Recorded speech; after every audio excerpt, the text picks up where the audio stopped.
Hello boys, give me 2 seconds just to make sure my voice mod isn't broken. No, it's off. Okay, sweet. So, today's this is titled Assaulter's Basics. So this is going to be kind of like the kickoff to the Breacher's Basics, if you guys have seen that one. This one's going to be uploaded slightly early. I think I uploaded that one yesterday, I'm not too sure. So all this is going to be is like the barebone basics of CQB. Now there's a lot more aspects that go into it, such as like footwork, posture, plate presentation, weapons manipulation. There's so many different factors to CQB than just approaching thresholds and getting through doorways, but this is what's going to be, so I'm just going to show you how to utilize what you have in front of you for... There's no wrong or right way to do it, but this will make you more lethal and more effective at what you're doing. I was going to do this video with my squadron, but unfortunately they aren't on yet due to whatever. I think one of them's doing some other stuff, and then one's at school or away on a trip. I'm not too sure. So yeah, welcome to Assaulter's Basics, and I hope you guys are having a great day. And with that being said, we'll dive right into this and get started. So approaching this, a basic thing, I say this to everyone that I meet. I host classes on here. As of right now, it's looking like every Tuesday, Wednesday, and Friday. That's usually when I'm running them. It can vary though. If you guys join my Discord, I'll pop announcements up when I'm running classes or doing videos, whatnot. I'm working on doing my Discord. If you read the bio in my last video, I kind of went in a little bit depth on what I'm doing with the Discord. It's still very raw, etc., etc. I can't post links on my bios or anything like that because of YouTube. They don't want me to do that yet. They want me to upload pictures of my passport. They want a 6-second video of me saying a string of words and stuff with my face shown, and then they want a picture of my ID on top of my passport, which is kind of weird considering... Yeah, I'm not going to dive into. So anyway, a thing I say to everyone is, if the door handle's on the right side, it's an outward swinging door. If it's on the left side, it's inward. So differences being, if it's an outward, it's going to swing this path. It's going to swing outward. If it's an inward, it's going to swing like that. Now with outwards, normally you'd be able to see the hinges, but the game hasn't went too in detail yet with that. So coming up to this, we're not going to be hugging this wall. We want to be standing kind of offset after we've opened it. So what that looks like, you'll come up, let me sure, have a round chambered. So you come up, you'll grab this. Now typically, the point man, whoever's closest to this door, is going to be the one to open it. You don't want to open it from here, because this is what happens, you're exposed. So you don't want to open it from here because it's outward. You'll get shoved out the way, you'll be exposed, catch you off guard. So utilize coverage right here, utilize the concealment and the coverage. You're going to take a step back, that way you're not poking your muzzle through the door. You have enough time to jump back if one pushes out, etc. So coming up to this, we're going to cut the pie on this, get as much information into this room as possible. Now once we've done this, all we're going to do is we're going to run the rabbit clean into this corner and make sure that there's no one here. The reason I say I run the rabbit, I'll pop a video up shortly on shorts or something like that, explaining why I run the rabbit, but it just gives me more time to get off the X. So right here is the X. This is the danger zone. This is the part of this room where I'm most exposed to this dude, if there was someone there. So running this rabbit kind of catches him off guard, especially if he's not entirely aware I'm there yet. And it makes it harder for him to hit me because I'm a moving target. I'm moving at a fast pace. From this distance, it is still really effective. So yeah, once we've done that, we're going to come up to this. It's the same thing. We're going to utilize this coverage here, this kind of pole barrier, whatever we're going to call it. We're going to utilize this for coverage and concealment, and we're just going to get as much information. Now from this point, I've seen this dude. I'm not going to pop him yet because I only see one hand. I don't know if he's a threat. So we'll swing this. I see a gun. I can kill him. I'll swing this. Keep swinging. I see a gun. I'll kill him. Then once that's done, I'm going to completely bypass this doorway until I know that this is clear. Those all hit the wall. My bad. You can see for the white light. But yeah, so coming up on this is my first, I literally just put it in the game like 10 minutes ago, but coming up here, you'll clear this, and then we're going to go do this, okay? So coming in this solo, this is a bit of a nightmare, but it is relatively simple. The same thing, we're just utilizing the concealment aspect. So we're going to utilize this, we're going to keep utilizing it, we're going to swap to this side, make sure this is shut. We're going to go back to utilizing this until we can get as much information into here as humanly possible. Now, a lot of you are going to question why I don't... You get a lot of people like, oh, you're going to have to de-escalate, you know, try to get them to let him go, put the gun down. It's not gonna happen. He's a threat to me and that guy, woman, whatever. I would much rather just shoot him and drop him. That way that's one less gun pointed towards me or to a civilian, a threat. Kill him, she's free, and then I'll go back along my day. I don't shoot civilians or anything either, because it's just a war crime. It's unprofessional for me. So once we've cleared this aspect here, once this is all clear, this area, or dead space, whatever you want to call it, I'll peel back on myself and I'll come around to this doorway.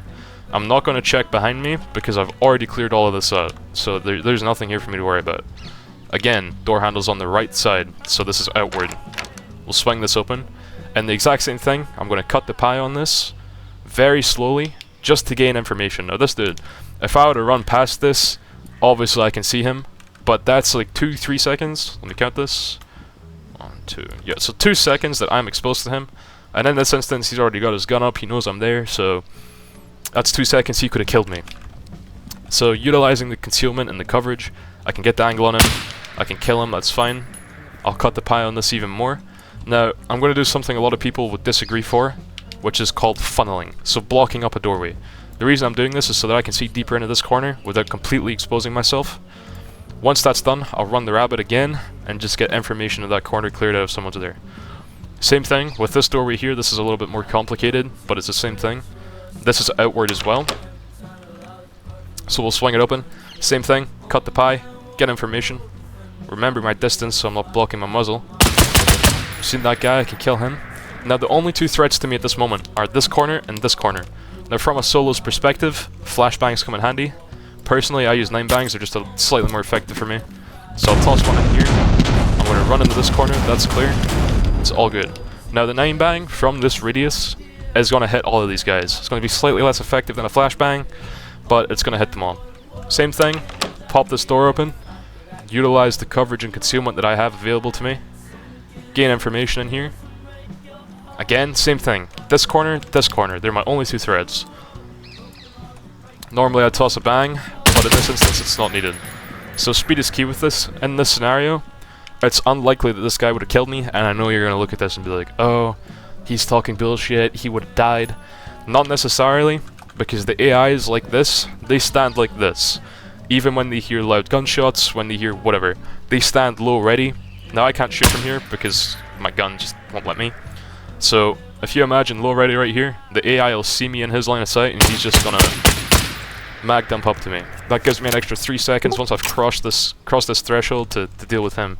And that, realistically, those 3 seconds are all I need. So that's fine.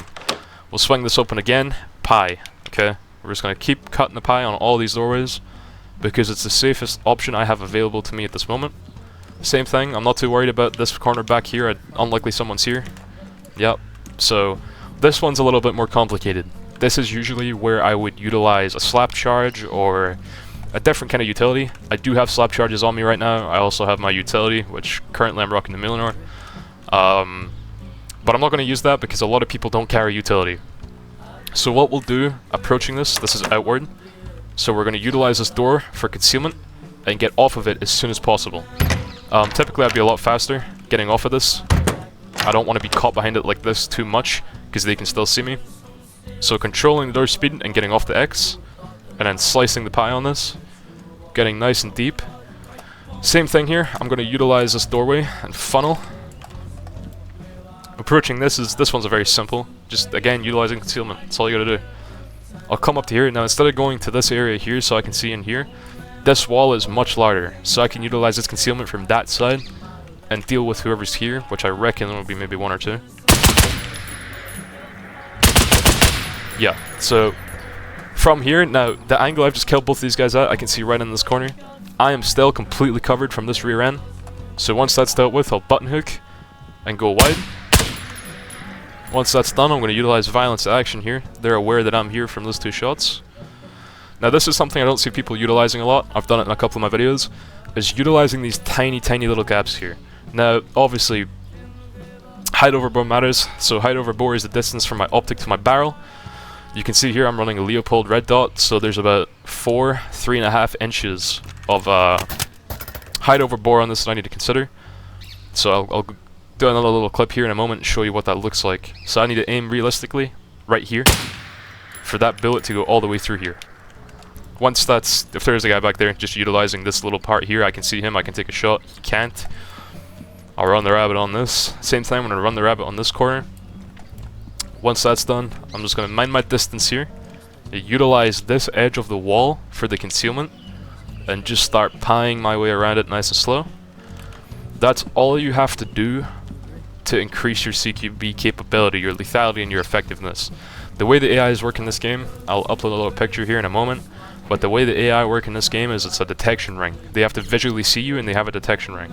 So if you imagine a guy standing here from a top view, this red dot's my guy, you have a 5 meter circle around him, 5 meter detection circle around him. So once you step into that circle, they already know you're there. But they're not going to go high ready, low ready, nothing like that. They're not going to start shooting at you until you see you, until you're in their eyesight, basically. Now that range can vary from 2 meters, nice and tight, to 5 meters, it can vary to 10, it can go all the way up to 35 meters depending on what you're doing. Another thing I like to think here is speed is key. With doorways like this, when you're stacked as a group, you want to be fast coming into this, obviously pie it first, and then get in here as quick as humanly possible.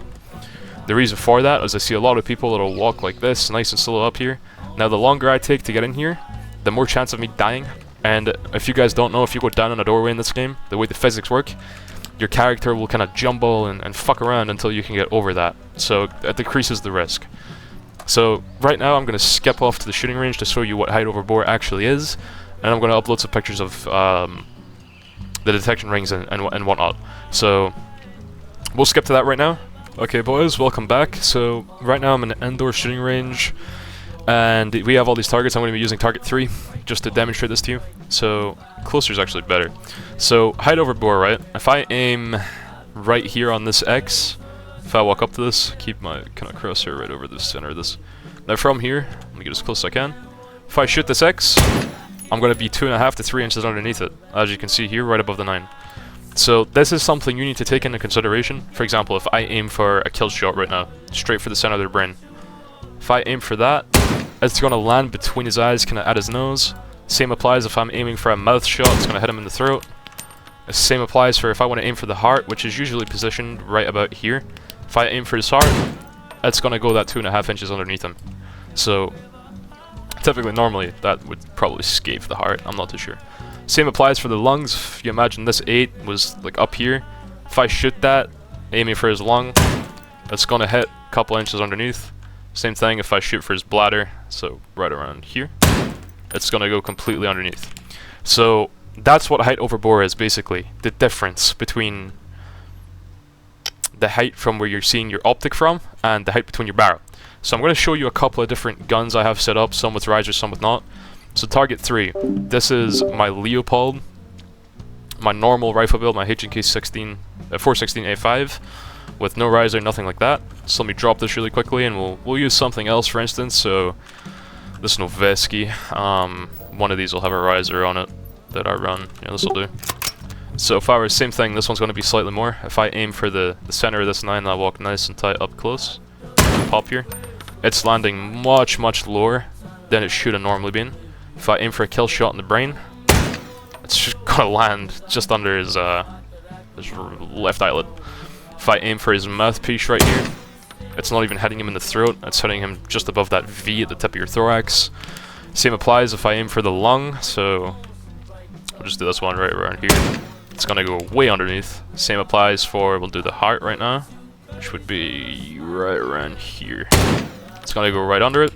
Same applies if we do the bladder, way under it. So that's what it looks like with this kind of riser. I think I have a normal build that has GBRS. This is why I don't use these risers. They're a bit too big for me in the game, a bit too high. So target 4, we'll do this one, same thing. If I aim for a kill shot, it's going way underneath. Same applies if I go for a heart shot, so right around here. It's going way underneath, it's about 4 inches. Same applies if I aim for a lung, so right around here. You see what I mean? We'll do a bladder shot here. It is going, now I was aiming at the tip of this 8, just right here at the bottom, and my shot landed all the way down here. So that's just what it is. Same thing if I aim for a mouth shot here, it's not even going to hit his, probably hit his thorax, his chest plate, yeah. So you can see the differences. So this one was the Unity riser, this is GBRS riser, this is no riser. And that applies for virtually every kind of weapon build, everything, even pistols. So for example, if I aim right here, this isn't too big because I'm not rocking a riser with this, but it's still an inch over where my optic's seeing. So if I aim for a kill shot, here, straight through his brain. What is going on? If I aim for a kill shot here, see, it's not too big because I don't have that much of a rise on this. Whereas if I were to aim for, let me slap on a riser right here. If I were to slap this on, same thing, I'll aim slightly under the brain here. I'll actually aim for the mouth. It's going to land slightly underneath that. Now I was aiming right here, it's slightly underneath. It's about an inch. Same applies if I aim for the lung.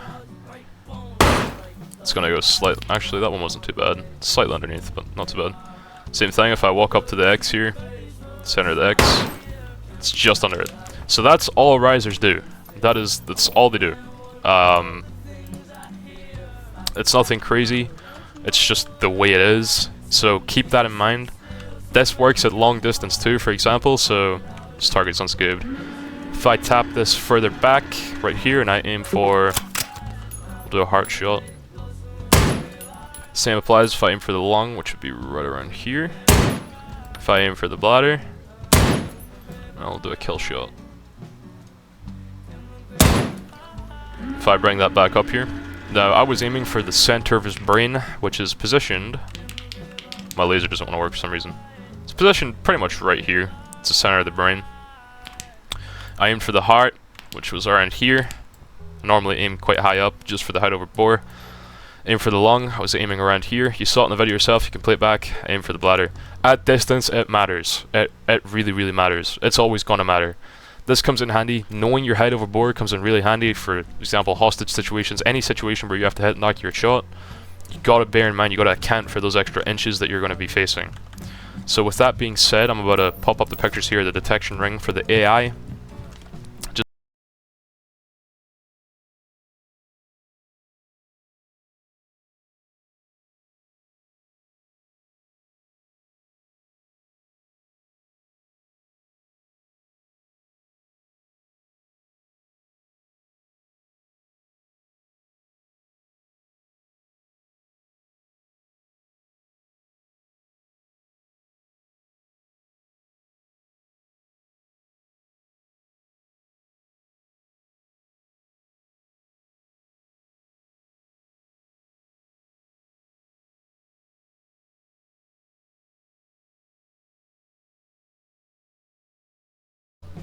Hello boys.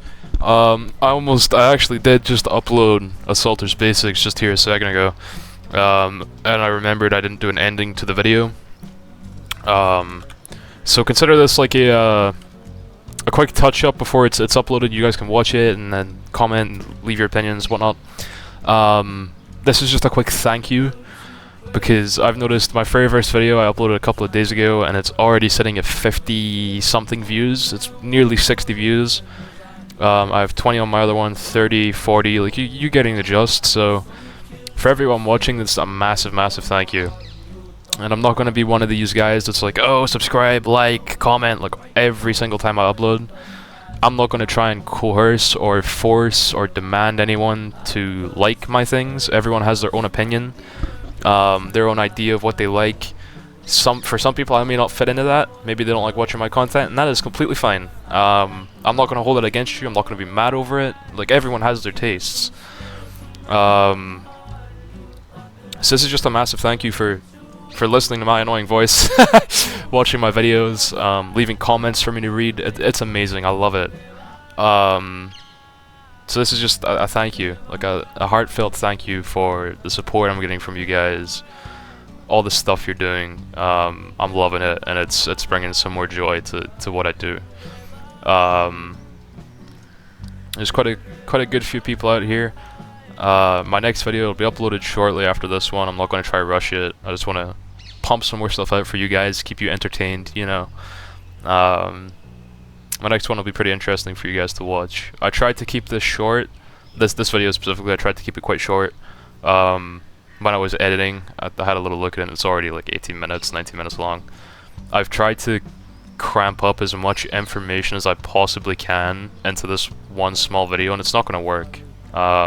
It will for this one, I think I've done it right. But feel free, I'm not going to tell you what to do, but feel free to leave a comment. I get back to all the comments that people put. I read all of them, I'll reply to them. Like, I'm not going to be an ass about it. I enjoy the feedback. I enjoy listening to your guys' opinions and seeing what you want, reading what you'd prefer, stuff like that. I love it. It's so great. You guys are amazing. Just before I wrap this all up, there's going to be another video coming shortly. Not the next one, but the one after.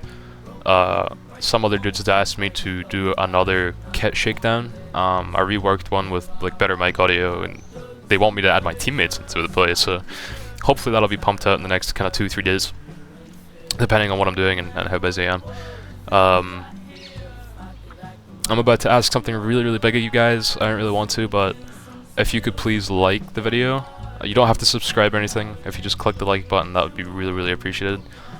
Doing that, it pushes my content out there and matches me with everyone else. It starts pumping my videos to other people and starts kind of like expanding my community, if you would. I would be really grateful if you guys were to do that for me on this one. But other than that, thank you so much for watching. It goes a long way. It does not go unnoticed. Big shout out to Roy. Big shout out to a couple other guys for pushing me to do this. It's been great. I'm enjoying this journey with you guys so far, and hopefully it continues to grow and get better. With that being said, I'm going to wrap this up so I don't take up too much of your time. And hopefully I'll see you guys tomorrow. So with that being said, guys, have a great day, have a great night, whatever it is over there.